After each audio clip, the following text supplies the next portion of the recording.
This time we're going to create a simple app using a Hive. So we're going to use Hive as our database.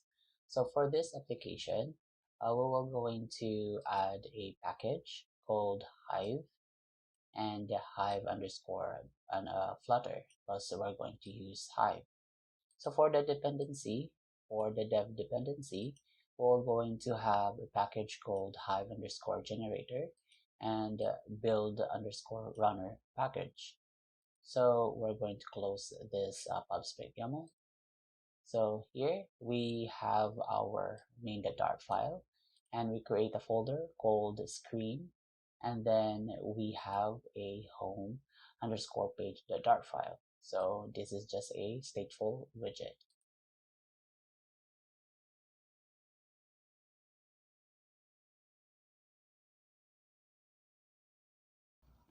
So this time we initialize our DB, which is our Hive. So here in this main function, we make the main function as an async function, and then we have we will going to ensure the initialization of our Flutter bindings.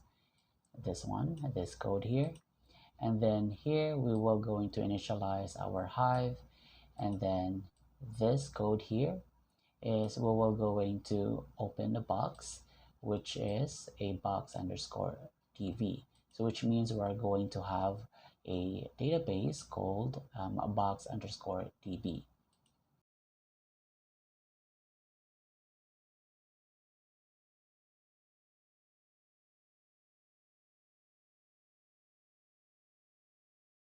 So in the home underscore page.dar file, we customize our code here. So in this scaffold widget, we add our app bar here. So inside the app bar, we have a title. So for the title, we have a text widget. Inside the text widget, we have a simple Hive app. So this is our title, simple Hive app. So we change the background color as well. So for the background color is a black 12, and then we also have a floating action button. So this is our floating action button. So the floating action button have an icon of add. So next we're going to create a function called show dialog.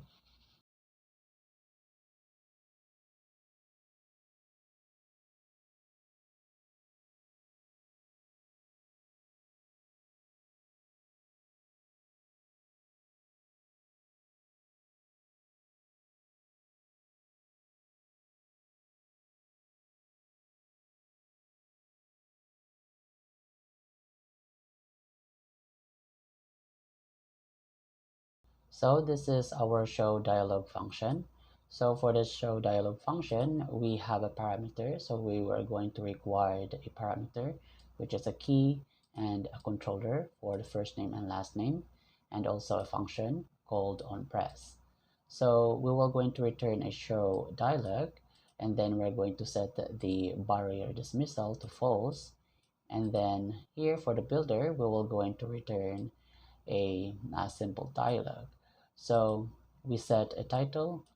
This is the widget, which is a text widget, and the title is add name. So if we're going to press the floating action button, so as you can see here, this is our title, add name. And then we add a content padding from left to right, which is 30. And then for the children, we have a series of widget. So here we have our text form field for the first name. So this is for the first name, a text form field. And this text form field is for the last name.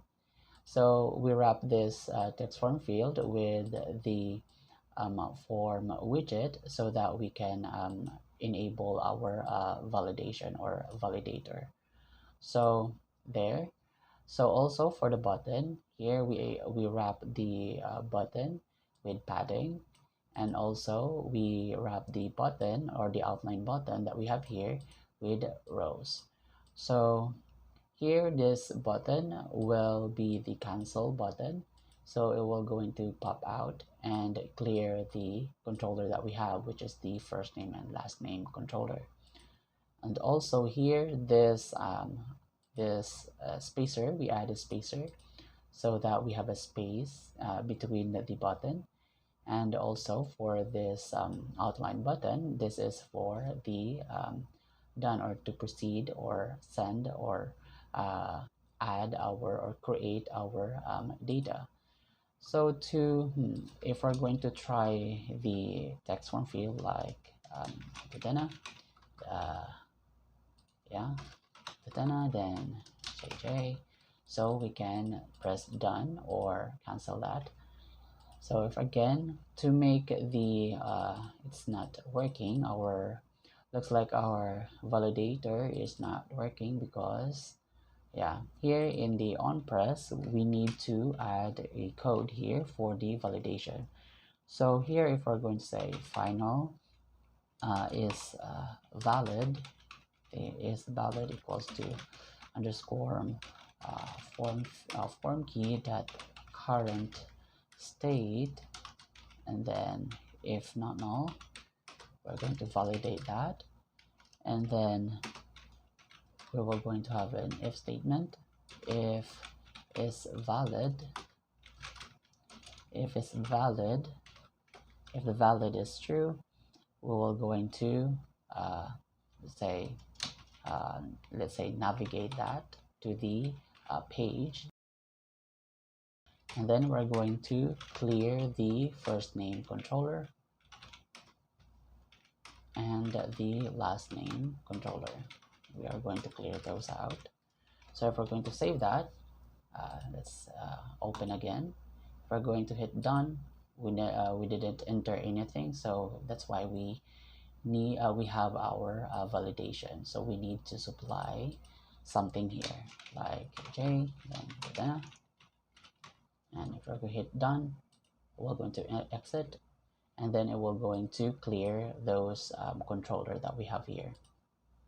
So yeah, so next we're going to proceed on building the functionality for adding a or for creating a data to our Hive database.